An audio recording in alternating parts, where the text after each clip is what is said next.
Baik. Terima kasih Mas Cahya dan teman-teman semua. Hari ini kami dari tim L ingin mempresentasikan hasil diskusi kami mengenai dataset yang sudah diberikan tentang e-commerce. Kemudian kami akan memberitahukan apa saja yang sudah kami buat dan nanti akhirnya adalah pada dashboard yang kita buat tentang e-commerce yang sudah ada di dataset. Kemudian objektif kita pada kali ini adalah visinya, tujuan yang pertama adalah untuk membuat beberapa dashboard dari beberapa departemen untuk increase visibility on its department performance. Kemudian goalnya adalah sales performance dashboard, marketing campaign dashboard, dan business dashboard. Di mana dari dashboard masing-masing dashboard kita alokasikan waktu yaitu 2 hari untuk melakukan visualisasi di dashboard. Kemudian inisiatifnya adalah di setiap dashboard diharapkan memiliki have their own dedicated dashboard section. Kemudian dashboard harus bisa mudah digunakan, terus kemudian clear apa yang sudah disajikan pada dashboard tersebut. Selanjutnya personanya adalah yaitu ada C-level, sales, marketing, dan business. Untuk C-level ini kan mereka tidak memiliki banyak waktu. Harapannya adalah overview performance of sales, marketing, and business department, clear information, easy to understand, ya kurang lebih 5 menit waktu yang mereka alokasikan untuk melihat dashboard kita. Kemudian untuk yang di sales, kita harapannya adalah bisa untuk tracking monthly atau yearly sales performance, si sales performance per produk kategori, dan si order fulfillment rate. Marketing, kita harapannya adalah bisa menyajikan information of user demography, campaign-nya, result dari campaign, kemudian informasi user spending behavior-nya. Untuk yang BizDev, data yang didapat adalah untuk bisa menyajikan hasil dari eksperimen A/B testing yang dilakukan. Ini beberapa timeline rilisnya. Kemudian inisiatifnya adalah dashboard visualisasi, performance of sales, marketing, dan business department. Dan kemudian dependensinya adalah Tableau Public, kemudian Microsoft Excel untuk wrangling dan cleaning datanya. Ini beberapa milestone yang kita buat. Ada sedikit dashboardnya ada sedikit keterlambatan, tetapi masih di dalam track. Jadi bukan di 28 tapi di tanggal 30. Dan beberapa dashboard feature-nya untuk sales departemen, aset dan kriterianya harapannya adalah dashboard adalah clear, distinct color, maksudnya ada clear dari penyajian datanya. Kemudian dari marketing juga harapannya adalah aset dan kriterianya adalah di sini adalah visualisasi dari campaign yang sebelumnya. BizDev juga untuk menyajikan A/B testing yang setelah dibuat dan bagaimana hasilnya, resultnya. Gitu. Kemudian untuk user flow-nya kita usahakan adalah simple usage, intuitive time frame filter, dan harapannya adalah masih tetap terus untuk ada improvement-nya di dalam. Kemudian bisa dilihat star, open dashboard, kemudian kita memilih beberapa departemen yang ingin dilihat, itu kemudian bisa loading data, melakukan filterisasi dan sebagainya, dan bisa dilihat hasil yang ada pada dashboard. Kemudian ini untuk Lo-Fi-nya, kita sedikit ada perubahan nantinya pada saat visualisasi di Tableau karena ada beberapa data yang mungkin tidak sama di Lo-Fi ini. Jadi ini gambaran-gambaran kasarnya kami untuk membuat. Oke, data skemanya kita menggabungkan dari BizDev, kemudian marketing, kemudian juga sales. Oke, kita langsung ke dashboard demonya. Selanjutnya mungkin dari Mbak Larasati bisa memberikan presentasi untuk sales. Oke, ini kita bagi-bagi. Jadi setiap anggota tim kami memiliki tanggung jawab untuk bikin satu dashboard untuk develop. Yang pertama yang kita akan bahas itu dashboard untuk sales yang akan dijelaskan oleh Dewan Bomantara alias Buma. Silahkan Buma. Ini diajak aku share screen. Andi aja itu kalau mau kontrol bisa coba request remote control. Bentar. Tahu deh cara gini. Ya udah gini aja. Oke. Scroll ke bawah, pojok kanan bawah ada full screen. Kalau ke bawah. Nah, itu di scroll, nah itu ada full screen. Nah, Ya udah aku dikit aja ya. Jadi untuk sales dashboard itu yang paling penting itu kita melihat apakah ada penurunan sales atau peningkatan sales. Itu yang paling penting, yang paling pertama untuk dilihat. Nah, itu di kanan bawah, fokus kanan bawah aja nanti. Jadi di kanan bawah itu kan dilihat itu di apa? Pertama tuh di Agustus ternyata emang ada penurunan. Terus di running sales per quarter. Itu yang biru besar itu, yang biru tua itu current quarter, yang biru muda itu yang atasnya itu, ya apakah bisa dilihat dari warnanya itu, ternyata quarter sekarang itu ada penurunan dari quarter sebelumnya. Itu dari awal tuh overall ada penurunan gitu. Nah kan kalau si Yong lihat ini tuh pasti bertanya-tanya, wah kenapa bisa ada penurunan gini. Nah ini kita bisa selidiki lah. Jadi datanya ini kan Agustus. Nah di sebelah paling kiri itu ada filter. Filter, apa bisa di zoom out aja ya? Nggak ke back aja gitu. Jadi kita back kayak membandingkan quarter, apa bedanya quarter sekarang sama quarter sebelumnya gitu. Lagi loading mesin bentar. Ya emang lemot. Oke.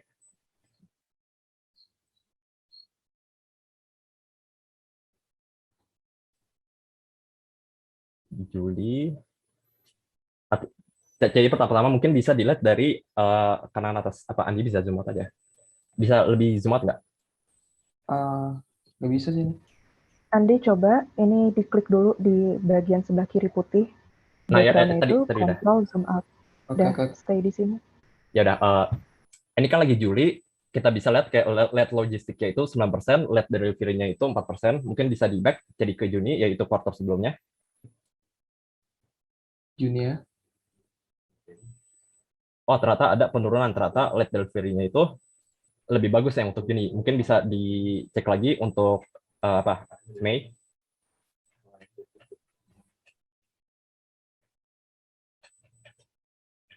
Gitulah. Ya pokoknya terus aja. Coba mundur lagi. Oke. Ya mundur lagi terus ya. Ya pokoknya itu bisa dilihat antara LED logistik. Oh ternyata di Maret ini LED delivery-nya agak itunya. Ya tapi pokoknya overall tuh di quarter 2 itu, ini kan Februari udah quarter 1 ya. Di quarter 2 itu ternyata LED logistik handover sama LED delivery-nya itu lebih bagus daripada quarter 3 gitu. Jadi mungkin ini bisa jadi bahan acuan untuk mengimprove sales gitu. Mungkin kalau misal diimprove bagian sini mungkin bisa apa sih? Ya pokoknya bahan pertimbangan, bahan acuan untuk tim menyelidiki bagian ini gitu untuk mengimprove sales. Nah, selain itu kita juga bisa selidiki per kategori gitu. Ini filter time frame-nya itu berlaku untuk semuanya ya. Jadi yang sales pertama itu ada count of user, count of sellers itu jadi kita bisa ngelihat per bulannya itu akan mengalami kenaikan atau penurunan gitu. Nah, jadi pertama variabelnya masih sales, variabelnya masih sales saja. Udah user aja nggak apa-apa deh.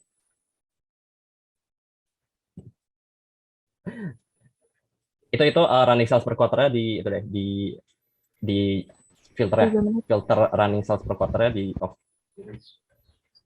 Di kanan bawah. Running sales per quarter di off. Itu kan fokus ke Di all. quarter ya. Sorry, suaranya nggak. Itu yang running sales per quarter ya. Itu kan kamu mencet itu kan, mencet lainnya itu di uncheck. Nah ya.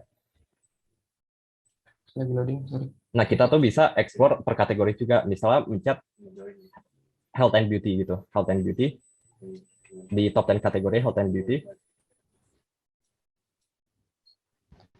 Top 10 kategori di bawah.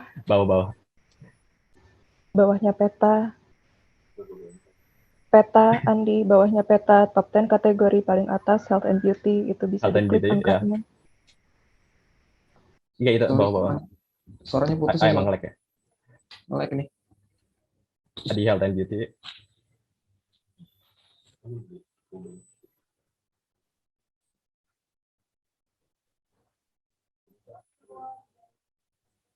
Atau mungkin coba pergantian share screen kali ya? Mungkin ada gangguan Ya udah, jaringan. oke, lanjut dulu.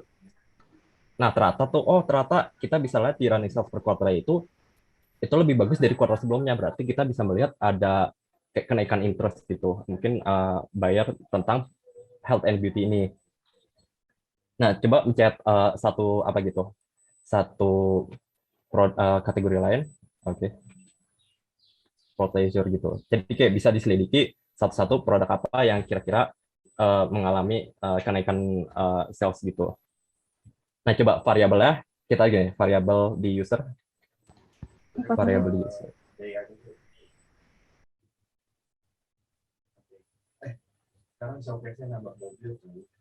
Terus top 10 kategorinya itu telepon di bawah telepon. Nah gitu, jadi kayak bisa dilihat otomatis juga mungkin ada peningkatan juga tadi. Terus sekarang untuk kategori telepon itu ternyata ada peningkatan sangat besar juga dari kuartal sebelumnya untuk kategori telepon ini. Jadi mungkin sebagai ya CEO atau tim e-commerce ini mungkin bisa fokus untuk advertising kayak produk tersebut, produk telepon, produk health and beauty, banyak-banyakin gitu supaya kenaikan lebih banyak mendapatkan kenaikan user, lebih banyak mendapatkan kenaikan sales gitu. Terus nanti bisa dilihat dari user and seller location-nya juga itu. Itu nanti bisa dilihat misalnya produk di telepon itu kawan seller teleponnya ada berapa di masing-masing kota gitu. Jadi mungkin kalau mengadakan kayak semakan campaign atau apa itu bisa terfokus di kota-kota tersebut yang banyak salesnya gitu.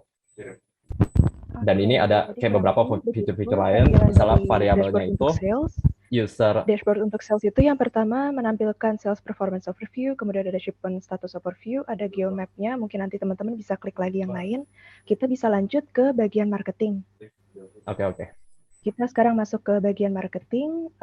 Ini yang kami maksudkan sebagai intuitive filtering design. Jadi ketika kami memilih satu filter dari salah satu tampilan, otomatis filter tersebut akan mempengaruhi tampilan grafik-grafik yang lain. Ini yang Andi lakukan, itu melakukan filter. Coba kita ambil 2 tahun. Ini kotak pertama sudah dicek, kemudian kita ambil apply, kemudian kita tunggu. Karena ini ada banyak grafik, maka data akan agak sedikit berat untuk loading. Nah, ini coba di-apply, Andi, kemudian stop. Nanti data yang ditampilkan juga akan ikut berubah. Jadi untuk marketing overview, marketing ini berfokuskan kepada marketing survei yang setelah dilakukan kepada user-user yang mengikuti survei tersebut. Yang pertama kita bisa melihat total usernya, berapa web visit, berapa purchase-nya, kemudian kami juga bisa mengetahui berapa conversion rate-nya, yaitu perhitungan antara purchase per visit dari website-nya. Kemudian kami juga bisa mengetahui average website purchase-nya, kemudian monthly web visit. Nah, kemudian untuk mempermudah penampilan dashboard-nya, campaign response-nya kami kelompokkan jadi satu bagian di bawah. Kemudian kami punya campaign response di situ, sebelah kiri itu kelihatan campaign 1, 2, 3, 4, dan 5. Kemudian di atasnya ada user demographic. User demographic ini menampilkan beberapa kategori-kategori. Yang pertama kategori kelompok usia, kedua educational level, ketiga marital status, keempat income kategori. Untuk mempermudah tampilan agar tidak berantakan, kami memutuskan untuk memakai tooltip untuk penjelasan. Coba misalnya Andi bisa klik salah satu educational status. Coba diklik satu, nah itu akan kelihatan, tingkat edukasinya master dan ternyata ada 370 orang. Dan tooltip ini akan berlaku kepada seluruh grafik dari user demographic yang ada di halaman.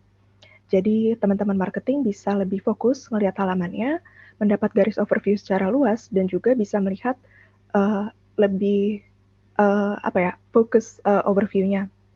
Untuk kita pindah sebelah kanan, itu ada year to year sign up by age group, karena kami pengen melihat sebelah kiri Andi, Y to Y sign up by age group ya. Itu adalah jumlah orang yang daftar ke website kami. Jadi ini kami kelompokkan berdasarkan kelompok usia, dan ternyata paling tinggi adalah kelompok usia paling atas maksimumnya Itu usia 1970 sampai 79 kelahirannya. Berarti kira-kira sudah cukup berumur lah ya. Dan puncaknya pendaftaran ini di tahun 2013, semuanya mengalami kenaikan di tahun tersebut. Kemudian sebelah kanan kami juga bisa melihat ada purchase recency.